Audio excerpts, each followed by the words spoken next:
Bruce, you must have something really good too. Of course I do. It's Bruce Danielson, and I guess I'm here to entertain you too. Hey, well, we have another Democratic candidate here, Cory Heidelberger. And what's your district, Cory, that you're... I'm in District 3 in lovely Aberdeen and Bath Township. All right. And you're going to be running for the House, right? I'm running for Senate. Senate this time. Yes. I ran for Senate last time, so it's the same show, just different year. Different, same person, too, that you're running against, whose name we I'm running against Al Nostrup Oh, again. yes. But... no free plugs here. Oh, heavens, no. I'll mention him, I'm not afraid. He's our state senator and should be replaced. There you go. Well, so we talked to Billy about economic development. We talked to Tim Bjorkman about transparency and healthcare. And but what do you think is the biggest issue? I mean, going into Pierre, if you get elected, what is the biggest issue you would like to work on in Pierre? Well, those are big, but there are two ways to look at that. The biggest issue we need to work on is just basic, I mean, the Republicans say it too, it's just the good of South Dakota's workforce. Right. That's the thing we all need to work on because we're lagging in wages. People aren't seeing, the great benefits that the tax cuts for the rich were supposed to bring us because there aren't enough rich people to trickle down on us, even if trickle down did work. People aren't seeing that money. And, we aren't seeing a great surge of jobs. We've got an aging workforce. We're not replacing that. We've got all sorts of challenges in South Dakota to keep, not just Sioux Falls and Aberdeen and Rapid City big, but to keep our smaller towns healthy and growing as well. So we need infrastructure. We need, good roads so people can get around. We need good, sewer and water and electricity. We need energy in the state. We need good schools so people can bring their families here and make sure their kids get a good education, a world-class education. We've got to do all those things so people can work and live here. And that's only going to come from promoting the services and the quality of life we have. And it's going to come by getting jobs that give the wages that make people want to come here. That's the overarching thing that we've got to do. And there's no one thing we do. It's not just, hey, let's double everybody's pay. We need to, boost education, strengthen our schools, pay our teachers better. We're 48th now. Yay. That's still not enough. We're still last in the region. We've got roads, schools, all the basics that make life worth living and that help workers get the job done and produce better workers. That's what we need to do. Now, what I'd like to do, once we become an economic nirvana, that I'm a big election nerd. Yes. There's all sorts of stuff with petitions and the initiative process and getting on the ballot that has always interested me. And that is important too. I mean, it's not as important as just getting, food on the table, bread and butter issues, but democracy matters as well. And we've seen the Republican Party erode that democracy by trying to make it harder to run for office, making it harder to do ballot measures, taking away the people's rights to vote, making it just harder to vote, period. We need to reverse that. So, along with wanting to get people good jobs and boost wages in this state, I'm working on what I'm calling my comprehensive initiative and referendum reform plan. I'm going through all the bad bills they passed this year in Pierre. I'm trying to unwrite them, rewrite them, fix all that system so that we know petitions are fair, initiative and referendum is a good process, so that we've got good integrity on our petitions, and so that most importantly, people can exercise their democratic rights. That's going to be an election nerd bill, and it'll have tons of sections, and I'm working on that. But basically, we need to make sure the economy works. We need to make sure democracy works for everybody, not just the rich people. Yeah, Billy brought that up, and I really liked what he said. He made it short and sweet. He says he wants to change the way we do economic development. Really? Good. The way the Republicans do it is trying to reel the big whale in all the time. Where he says, I want to invest in communities. You bet. And keep those kids working in those communities. Yeah. And staying here in South Dakota instead of trying to reel in the big whales.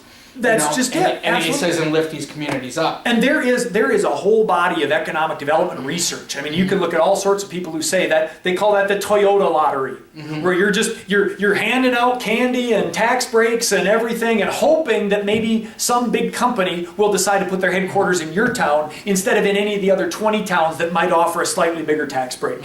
And that's nuts. What Billy's talking about makes perfect sense. Your economic development, it's got to be local gardening. You do things that make the people who are already here want to stay here and be able to stay here because they've got economic opportunities and good roads and schools and parks and reasons to stay. And then those things not only keep our local folks here, they will make other people want to move here. That'll make it easier to get not just Toyota, but to get a family here, a family there, an entrepreneur here, an auto shop there to want to come here and make a living doing business with their neighbors. Billy's great on that. Yeah, the state did that with Capital One and brought them to Sioux Falls, and they could never get enough people to work for them. And I can't remember how much money the state gave them that time. I thought it was $750,000. Oh, I'm sure it's more than the state's ever given me. Yeah, and they left in, how long were they here? 2 years? 5 years? Well, actually, they weren't even here that they long. bought out 2 other companies. Yeah. And that's how they ended up here. And then they needed the sweetener to keep them here. And then when the sweetener wasn't working, they left. Sure, and there's the thing, if the only reason they're coming is sweetener, I mean, it's just like feeding the pigeons. You know, you got to keep handing out the bread, and then if you don't have bread to hand, the pigeons go elsewhere. Those companies, they have no loyalty to us other than call them bribes, sweeteners, whatever. That's the only reason they're staying. The people who will be the basis of your economic development are people who, they aren't in South Dakota because we're giving them treats. They're in South Dakota because South Dakota is an awesome place to live. Because their kids can go to school. Because they've got not just one job they're doing that pays well, but they've got 2 other job options in town. If that job falls through, they want to change for some reason. That requires offering a well-developed community, not any one Capital One or magic factory that's going to come from somewhere else. Yeah, and take off your running for office hat here for a moment. Put your blogger hat on. Oh yeah, I like that hat. And you've been following a little bit what's been going on with our city election, and I was hoping to talk to Jolene about this tonight, but you and I can hash this out. The runoff's on Tuesday, and I mean it's on Tuesday. How frustrating it is you and I have followed Mr. Jackley for a long time. How frustrating is it? We know about the Met rape case that was tried to get covered up, the sexual harassment of the DCI agent, the EB5, Gear Up. You probably know more cases. No, that's a good list. What do you think? It really, I gotta be honest with you. I'm not working for Jolene, I'm endorsing her, but I'm not working for her or anything. It really pissed me off when he decided to put out a press release that they essentially haven't found anything on Jolene's hacking because, well, they haven't got the evidence yet. Right. So what was the point of do you think that was, well, I know it was. It was purposely done Yep. because Paul's a Republican and has lots of connections to Jackley because over the years we know what Paul has been. He's been a political hack for the Republican Party. Making their websites, doing their research. And a lot of people don't. When you try to explain that to people, they're like, huh, what, huh? And then, because they only pay attention a week before the election. What do you think of that? I mean, ethically, why would Jackley? Well, I read your post on that, and I thought you made a good point, and that's what I appreciate about what you do, because you have that ongoing attention, and you're able to put Jackley's action this week, saying, "Oh, we haven't found anything in this ongoing investigation." You were able to put that in the context of past actions by Jackley. Now, of course, it's tricky because past investigations into petition fraud and other things, they've been in different situations, involved different people, whatever. But you got me thinking about it too, and that's why I did that blog post later. Yeah. To go look at the examples where, on EB5, Jackley complained about the Department of Justice commenting on issues, commenting on investigations while an election was taking place. And they didn't arrest Bosworth till after the election. And on the Bosworth issue, when there was an investigation going on, Jackley was very cautious not to say what was going on with the investigation until it reached the point where he could go arrest somebody. And even there, he didn't go arrest somebody until after the election. The day after, about as soon as he could have. But so you got me thinking, and I realized there is that record of Jackley, professing at least an interest in making sure that an investigation did not influence how an election was going to go down. Where in this case, this ongoing investigation, and like you rightly pointed out, his own press release said the investigation is still ongoing. I'm like, okay, based on everything Jackley said to this point, that press release shouldn't have happened. And much, even though we might want, I mean, I could see where we're going, come on, Jack Lee, tell us what's going on. And he's got to be Mr. No comment. Well, maybe until if he's he got did the find goods. it, if he would have found something and would have said, we found the hacker, it was a guy in Chicago. There's that's not what it said. And I remember from the Bosworth time, again, we're doing lots of history, the voters out there are like, what are you guys talking about? But in the Bosworth situation, when he was investigating, he didn't make an announcement until he had the goods to make an arrest. Right. And he did. And my concern back then was, if he's got the evidence, is he really going to wait until after the election to make the arrest? Because I guess my position would be, I agree with you that, if it's an ongoing investigation, police shouldn't be feeding out, oh, found this out, found this out, found this out. No, it's an ongoing investigation. Keep it under your hat and do it. The moment they've got the goods, we shouldn't even be looking at whether or not there's an election. If you've got evidence and it's actionable, you go arrest that turkey, whoever that turkey is, whether that person is involved in an election on a ballot or not. Because the way the press release read, and some news organizations printed it this way too. The Argus was smart enough to go, okay, this is not the whole story. But the way it read was basically saying, we didn't find anything. Right. In the first paragraph, we didn't find anything. We didn't find anything. So essentially making Jolene look like she's lying or she's making it up until you start reading it, and then you find out, well, you haven't got any evidence. I said to someone, it's kind of like going out to the garden, where the potatoes are planted, and coming back in the house, and your friend says, well, did you get some potatoes? Well, I couldn't find any potatoes. Didn't dig for the potatoes, man. Did you dig for them? Well, no. I didn't know I had to dig for them. Right. And it's kind of like this. It's like, we haven't found anything yet. And wasn't it also mentioning that they said the bank account appeared not to have a problem? Yeah. But we're still looking into the social media accounts. Yeah. It's like, I don't think, the problem there is not that Jack Lee said anything that was a lie, not that we know, but I mean, you could look at it, whether it was factual or not, okay, we can take it as fact, but it was misportrayed by everybody and it became campaign fodder. And that's a problem, because that's why we shouldn't have the Attorney General commenting on an ongoing investigation. Because even if I'm generous and say, no, I don't think Jack Lee was trying to help Ten Haken, and even if I'm granted that, everybody else is still going to use it that way. There's no way for that statement to not become influential in the election. And that's why he should have listened to his advice elsewhere and just said, I'm not commenting until we are done with the investigation. And it's caused all kinds of problems for a campaign. People are saying, well, Jolene's accusing Paul of hacking. No, she just never has done that. Right, she's never made that accusation. She's never made that accusation. She said she got hacked. Yeah. She never said Paul did it. Paul's the one opened his mouth and said, I have dirt on everybody. You bet. And then people start talking about the voicemail and how it's saying, well, he was very unthreatening. And I said, that is not the point. Let's talk about that a little bit. Sure. That's not the point. The point is he should have never left the voicemail to begin with, Right. because it's a form of intimidation. No matter how nice he was on the phone, it's a form of intimidation. It's like, Joe, you're doing this to me. A, I could do stuff to you. Yeah, It doesn't matter how nice he says it. Yeah. It's a form of intimidation, and you never do that with your opponents. Even if they were friends, like he claimed, we've been friends for 15 years.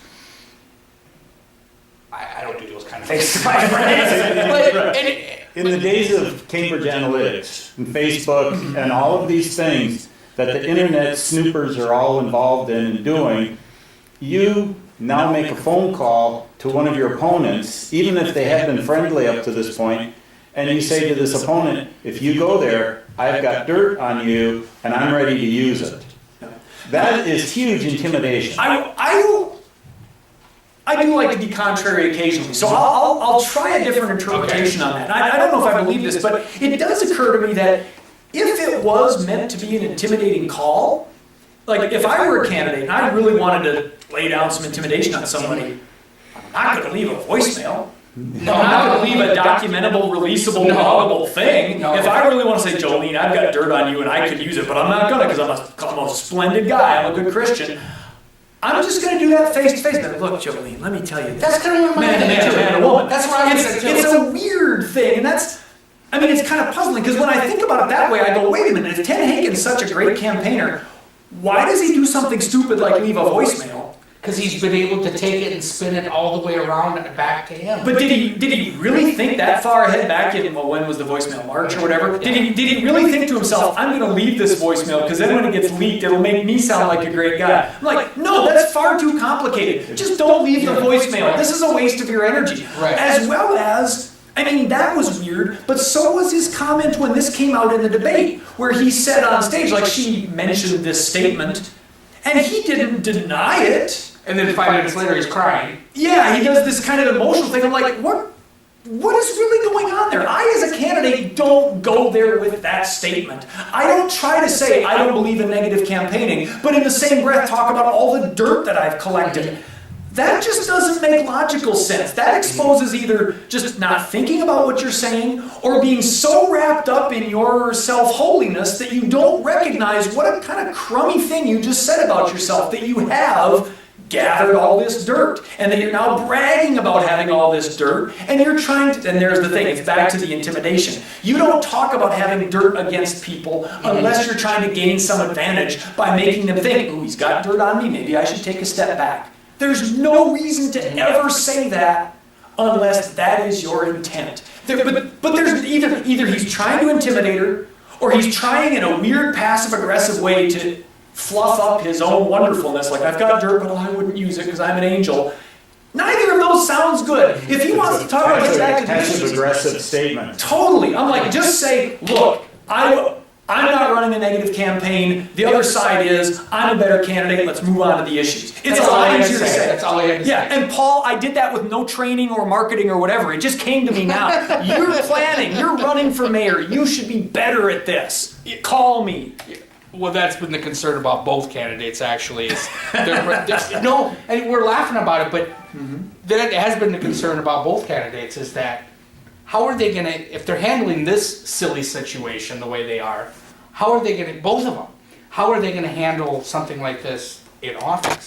You know, and I guess we'll have to wait and see. We got one more council member we're trying to get on the council on Tuesday. We think he's got a very good chance. Good. And so if we get him on there, Is that Mr. DeBoer? Yes, we think we'll have a very strong council that will start doing some policies and checks and balances against the mayor. Well, of course, what I'd love to see for you guys, and again, I know I'm not from Sioux Falls, but I love coming to Sioux Falls. Yeah. I always have a good time, and you know what's good for Sioux Falls is good for the rest of the That's state. right. So everybody in South Dakota does have some interest in making sure Sioux Falls is governed well. I would certainly prefer to see you guys get a situation where you don't have to count on a rebellious council to be a check on an overbearing or an unqualified mayor, or even worse, a mayor who's more interested in the agenda of some specific political party and some rich advisors than in just the good of Sioux Falls. Yeah, we're just looking for them to put some policies in place so that we don't have to go through what we did with Heather and with Mayor Munson when it comes to transparency. And like we've been advising them, and the new ones coming on, is, hey, you're the legislative body, not the mayor's office. Yep. And put some policies in place that say you will share information You with bet. us. You bet. Not you can when you want to, Yeah. or you can decide. No. You will share information with us. You will share RFPs with us. You will share, you just put these in place. Doesn't matter who's sitting at City Hall. Right. Could be Paul, could be Jolene, could be, Adolf Hitler, whatever. You have policies in place that say the mayor will give us this information. And there's no argument. You've nailed it there, because that's the idea. We need who we pick or how the government runs can't be based on personality, because you never know if you're going to get a gem or a turkey. And that's why we have checks and balances. It's the same at the state level. Even if Billy Sutton gets to be governor, that doesn't mean I'm going to go in as a legislator and go, oh, we got a Democrat as governor, so we don't have to worry about transparency. Heck no. I'm still going to advocate for a vigorous initiative and referendum system so that the people can check any abuses by any governor or any legislature. I will still act as a vigorous senator to say, look, we need a legislature that pushes its agenda and pushes back against the governor when he or she gets things wrong. That matters at every level. Checks and balances, Among the wonderful things our founding fathers did, checks and balances was one of their best ideas. You need it at state level, national level, and you need it at the city level, where you have the mayor and council work together when things are perfect. But if they aren't working together or they've got opposing agendas, well, they're able to check each other's abuses. That's really important, regardless of who it and is. truly work together. Yep. You know, our current mayor claims that he was working together with the council. Yeah, he was delivering his agenda and they were rubber stamping it. Right. That's not working together. That's not collaboration. Collaboration is sitting around a table together and actually collaborating, putting the budget together, all together amongst themselves. Yep. You know, and not handing it over to the, it's like I said to someone, the budget in Sioux Falls is the mayor hands over a cooked duck and then the council has to peel off the fat. Right. With their bare hands when it just came out of the oven. Yep. So yeah. That's why you have all these elections. If you wanted the mayor to do everything, just elect a mayor and get rid of a council. Yeah. We don't want that. You No. want a mayor, but the mayor's got to answer to the council, and all those people have to answer to the voters. That's why we have elections. You got any questions for him? No, I think we've covered a lot. I'm just so thrilled that we got a chance to visit with you, Cory, and we'll wish you luck, and want to stay in touch, of course, with Absolutely. everything that all of us are doing, and we'll just call it a wrap. Sounds Cool. good. Thanks for having me. Thanks for being here at Yeah. McGovern Day to get some good video. We don't come up here to entertain you. We come up here to inform you.